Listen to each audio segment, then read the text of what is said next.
Hi everybody again! The Attack is here, Attack is here with another edition of everyone's favorite show.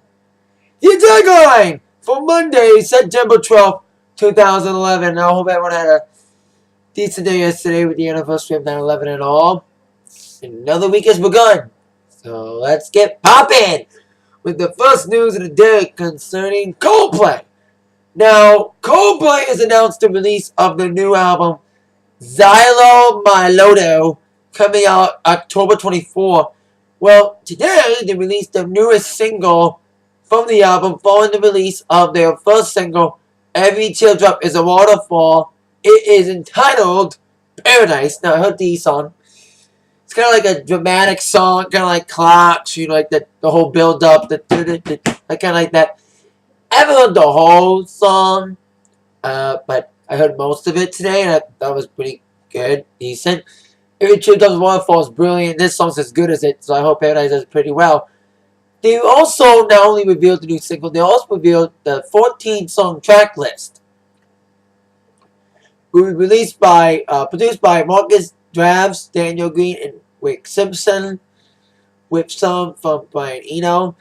Other songs besides Every Teardrop and Paradise will include the title track, Milo Xyloto, Hurts Like Heaven, Charlie Brown, Us Against the World, 2 songs they've done in tour during festivals, MMIX, Major Minus, UFO, Up in Flames, Hope for Transmission, Don't Let It Break Your Heart, Up with the Birds, and Princess of China, which is a duet with Rihanna. It's the first time ever that Coldplay's got a big guest star on one of the songs, so we'll see how it sounds. See how it sounds with Coldplay with Rihanna, because I think Chris did something with Jay-Z once, but it's the first time having a major star on a Coldplay album. And when Coldplay releases a new album, 10/24, it'll probably be on iTunes and all that. Moving to our next topic, iTunes has been, of course, a good thing and a bad thing in the industry. Good for people getting it quickly, bad because of finances and stuff. And because of the financial situation about the royalty rate in iTunes, some bands have been resistant to iTunes the last couple of years. Some of the major holdouts has been AC/DC, Godbrooks, and Kid Rock. In the last couple of years, some other holdouts have gave in, with Metallica giving in, Beatles giving in, and after only having their post-1987 material on the site, Aerosmith finally released their entire library, including all their classic 70s albums last week. Well, a man who had stuff on iTunes, but then took it off, now he's back again. Bob Seger, on the eve of his upcoming tour, ticket dates, of course next week, tickets going to sell for the second leg, tour dates, is prepared to go on iTunes as he marks the reissue of Live Tonight, 9 Tonight, and Live Bullet. 2 of its classic live albums going to be issued tomorrow. We mastered and all that. They are the first releases on iTunes for Bob Seger. Also released on iTunes today, besides Live Tonight, Bullet, and 9 Tonight, is an album titled Early Seger Volume 1, which is an album available exclusively in Maya stores and BobSeger.com. The albums will also be on Amazon. And according to Seger and his manager, Punch, they want to make sure it's the right time and the right sound quality as well, and the weights as well. Seger, of course, is saying that all of his albums will be released on iTunes, but not like Aerosmith releasing them all at one time. He's going to release them all in small bits and pieces. He is set to release an unreleased box set as well, full of unreleased material. So we'll see how that fails out. Meanwhile, he's still working on a yet-to-be-titled new album, which he teased earlier in the year with Downtown Train. No word on how that's going. And of course, his new leg of his new tour kicks off in November with a tour date at Ypsilanti in EMU, like I mentioned last week. Now, one of the biggest stories of the day has been concerning Wiz Khalifa. A lot of rumors that he and girlfriend Amber Rose had a wedding-style photo. People thought they got married. No. After the photo hit the web, a source close to the couple said that they did not get married during their biggest trip last week. He wanted to celebrate his birthday last week. Wiz wanted to celebrate his birthday last week, by dressing up in a black tux and her in a white dress. There is no marriage license reported according to the Clark County Recorder's Office in Vegas. They have talked about getting married, but they won't. And let's see if they do get married for real in the future. Best of luck to them in this situation. Also, a lot of news concerning the MJ Tribute concert. I heard they slashed prices, making fans a little bit more leery about this situation, about having performers that fan bases will mostly support them instead of supporting Michael. Of course, the time around the Michael Jackson trial, the doctor. And now it's adding more intrigue with Jamie Foxx being added as a host.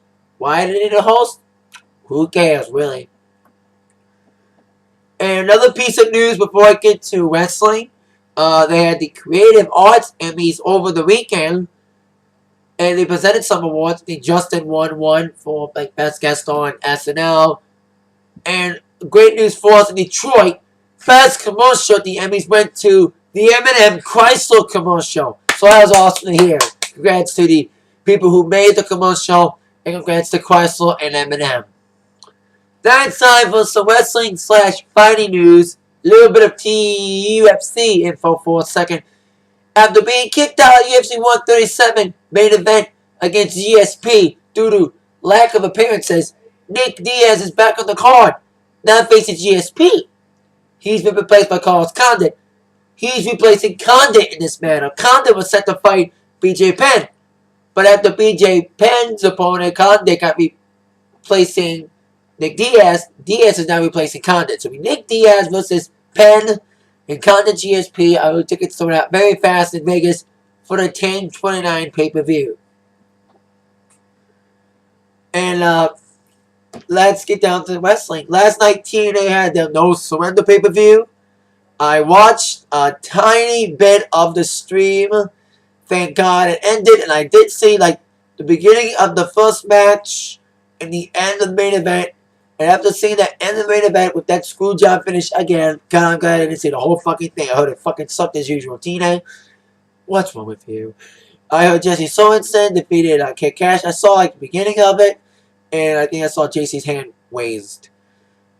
And Bully Ray defeated James Storm by DQ. And Bobby Roode defeated Gunner. And then led to Bully Ray and Bobby. And Bobby won. Now, I really thought Bully Ray was going to win because he was like the big heel. But it's like odd that he would face off against Kurt Angle, who was alive and immortal. And that's the big question. How the hell are they going to build Bobby Roode to be a legitimate opponent for Kurt Angle? This is just making a squash match. Because look at Bound for Glory. We're going to have Angle versus Bobby Roode, a tag team wrestler, being built up to be a single competitor. And possibly Hogan and Sting if Sting wins against Flair on Thursday. Bound for Glory, man, I'm sucking. Man, I'm not watching anyway. Because one, pay-per-view card may not be as good. And two, because the stream sucks. Don't even watch the stream. They get blocked every time. And a lot of new champions. Austin Aries won the X Division Championship. Like I said, I'm not the biggest Austin Aries fan, but at least it's giving X Division some legit again because everyone said Brian Kendrick sucks. I kind of agree with that. So Aries won. Let's see what he can do with it. He maybe bring the X Division back on top. And Winter once again cheated to beat Mickey once again for the Knockouts title. Damn, the Knockouts titles switching hands more times than the economy goes up and down. Anyway, the Mexican American retained their titles over Devon and D'Angelo. Knew that. Morgan defeated Joe. Knew that. And of course, the main event, Angle defeated Sting and Anderson after Hogan came from the crowd and sprayed something in Sting's eye. And Sting was the Scorpion, the referee. Because I saw like the last 15 minutes of the main event. And it was from what I saw, I was like, glad I didn't see this piece of shit. So Angle gets the victory over Sting and Anderson. And like I said, I'm considering going to TNA House Show, but it's like, how can you do it when the pay-per-views suck so bad? But I heard the house shows war than the pay-per-views. That's saying something. That's saying something, ain't it? Now it's on to the main people, the big boys. WWE Raw review, Raw preview time. Top 5 questions that must be answered tonight. Question number 5. Rumors of Bret Hart appearing. Will it be true? Well, maybe that they're in Canada all week. Edge is supposed to appear on SmackDown as advertised. He's got a new DVD in the books. I'm hearing Trish may show up to say something live. I'm hearing Bret Hart's going to be on Raw tonight. I heard a lot of rumors concerning him being involved in a skit with Roberto Del Rio. Berto said something on the radio, a local radio station, about having a skit with Bret tonight. We'll see if that's true or not. Question number 4. How will the love triangle or business triangle between Dolph and Swagger and Vicky continue on? Well, of course, it boiled overboard this past week with the elimination match, 8-man elimination, with them eliminating one another through basic bullshit. And the tension continues to build with Dolph and Vicky and Swagger. We'll see how this development ends up, how this develops, and how it ends out being. If Swagger gets Vicky, Dolph fires Vicky, or whatever happens in this situation, or Dolph and Swagger get along for Vicky's sake, at least. Question number 3. Speaking of Night of Champion, we'll go down with Night of Champion feuds and matches still to be made. We still do not know who's facing Dolph for the US title, whether it's Swagger or LI. We know who's facing Kelly, which is Beth.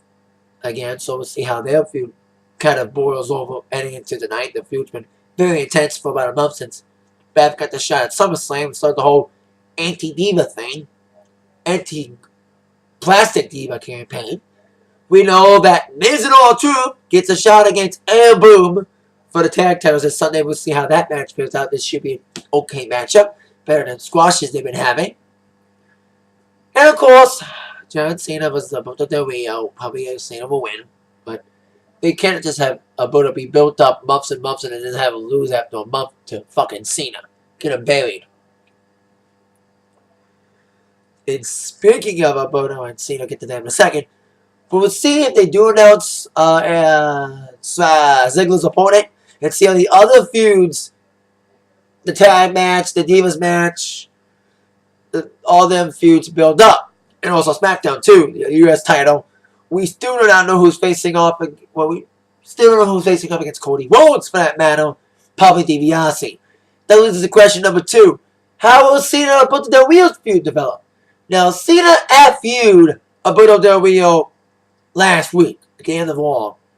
So Cena and Alberto's going throat to throat to each other. We'll see what goes down. Maybe not face to face tonight. But I smell some physical altercation between Cena and Del Rio tonight.